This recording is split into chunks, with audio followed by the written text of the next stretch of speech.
Hey, what's up guys? It's Anthony with SoCal Homes, and I'm here today to talk about some interesting things entrepreneurs go through the spectrum of being in business. One thing that I've noticed is that now that I have created some wealth, I tend to spend less than when I had a career paying check to check, and I was spending a lot more. Now, why does this occur? This is a common theme that I see most entrepreneurs notice when they leave the career life and then take the dive into entrepreneurship. And many factors I've noticed actually that things just tend to happen.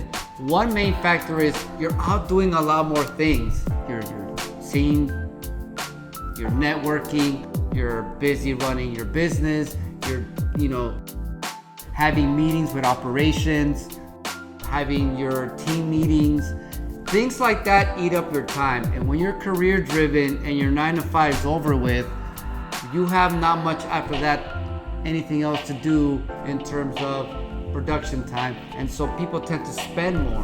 What I've seen is that I spend way less now that I'm more wealthier than when I was before.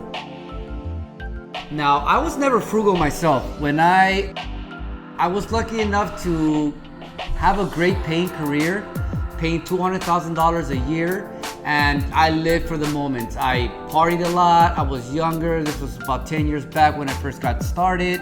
And so one thing that I was comfortable with was that my paycheck was always secured and that I would always have money in the account. Therefore, I would take way more vacations. I would go party a little more, and then I would buy more things that I didn't really need.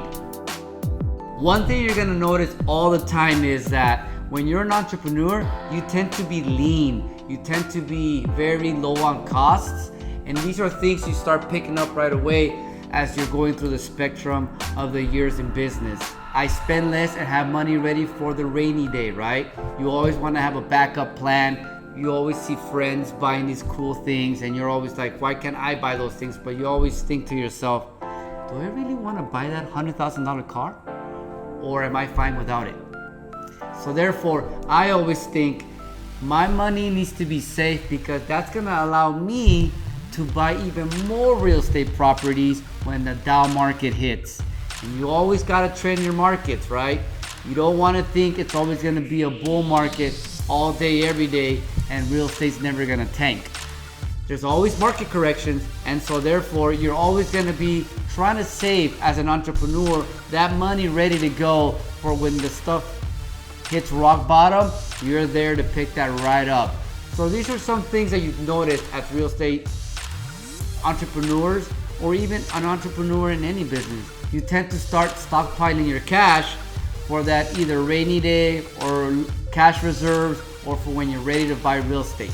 And on to the last note, one major thing I've noticed as a young entrepreneur, and this is for all millennials alike, is that once you're this busy, you're gonna place way less value on social things, partying, and you're gonna place way more value on networking, creating more connections, and doing that wealth gap and just exploding.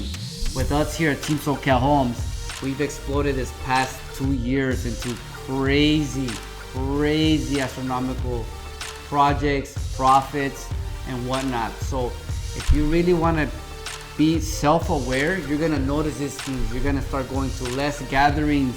You're going to probably make less friends and make more business connections, but that's what it takes. No one really likes to be in a network event with the guy that doesn't talk. So when you're out there networking, you're gonna focus on people that are like you, driven. This is Anthony with SoCal Homes, over and out.